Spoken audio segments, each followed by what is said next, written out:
Hello YouTube and welcome to another Ripley's Believe It or Not video. Please sit back, relax, and enjoy what promises to be a funny episode. I play a little bit of Warzone and some free-for-all. An Estee Lauder perfume called Country Mist had disappointing sales in Germany because the German word for mist is slang for manure. Betty Ottaviano thought her house was haunted when she saw a stroller crossing the floor by itself. When she realized her pet turtle was pushing it, she gave him a treat. Now he pushes the stroller whenever he wants a snack. A German company called Doggos is having a hard time keeping up with the demand for their product.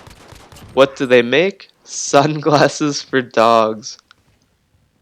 Comedian Charlie Chaplin once entered a Charlie Chaplin look-alike contest and lost. Dogs working as extras in Hollywood films in the 1930s received $7.50 a day, the same salary as people. One elected official in ancient Sparta had an unusual job. He was paid to get drunk and stagger through the streets as a lesson to others in how not to behave. I don't know about you guys, but this sounds like a dream job to me, although it is unusual. It took 100,000 men about 20 years to build the Great Pyramid of Egypt. The workers were paid a healthy salary of garlic, radishes, and onions. Alright, I don't believe this. Elon Musk says aliens built the pyramids, so I'm going with that theory. Now this one is not too funny, but I found it interesting. Deep sea diving from oil rigs is the world's most dangerous job with an annual death rate of 1 out of 100 divers. So why did they do it? They can make a lot of money in a short time and with luck get out while they're still alive. I think I'm going to stick with my day job, thank you. There are some interesting YouTube videos on saturation diving out there though, so be sure to check it out. After this video, of course, hold tight for a couple more minutes. Alright, I'll take you back to some more funny believe it or not. When Romania lost its chance at the 2004 European Soccer Championships on a technicality, several frustrated fans hurled their TV sets out the windows. I often feel like doing the same with my monitor when I'm gaming, but I am in mom's basement, so throwing it out the window would not be very satisfying. Alright, now this is just awful, do not look it up.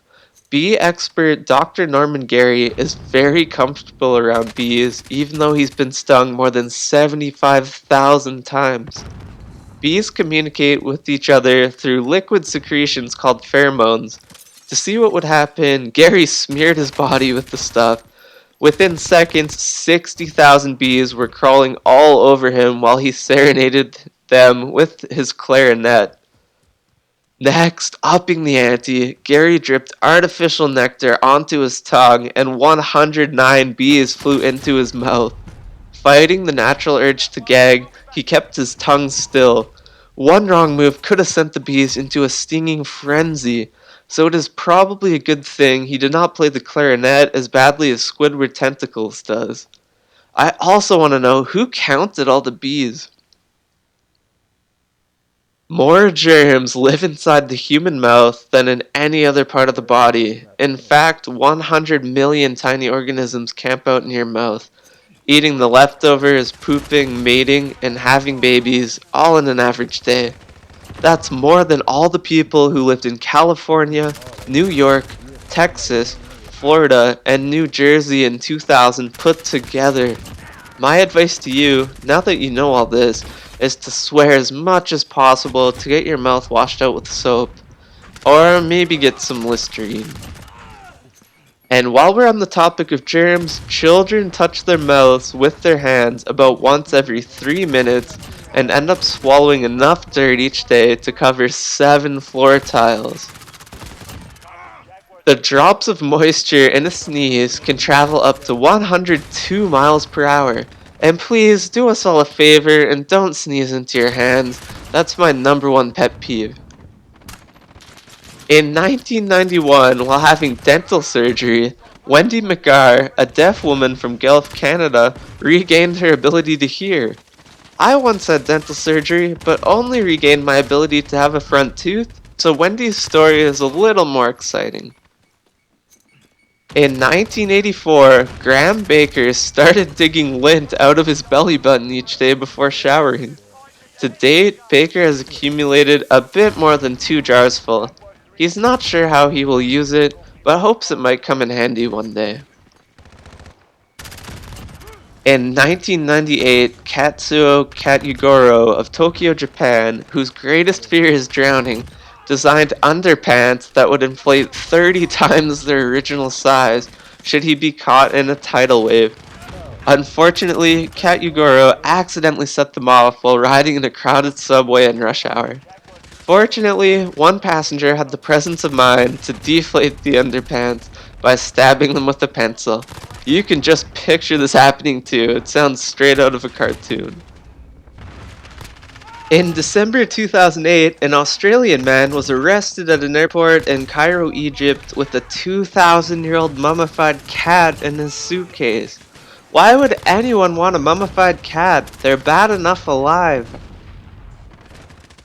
12 million swarming bees forced the closure of a California highway in March 2008 after a truck carrying crates of the insects overturned near Sacramento. The bees stung officers, firefighters, and tow truck drivers trying to clear the accident. I guess they should have just called the bee man mentioned earlier to deal with the situation. A walrus at a zoo in Turkey has learned to play the saxophone. Sarah amazes visitors to the Istanbul Dolphinarium by gripping the instrument between her flippers and blowing out a series of notes. And finally, a cow was arrested in Cambodia in 2007 for causing traffic accidents that had resulted in the deaths of 6 people. The cow kept wandering into the road on the outskirts of the capital, Phnom Penh. The cow wouldn't move.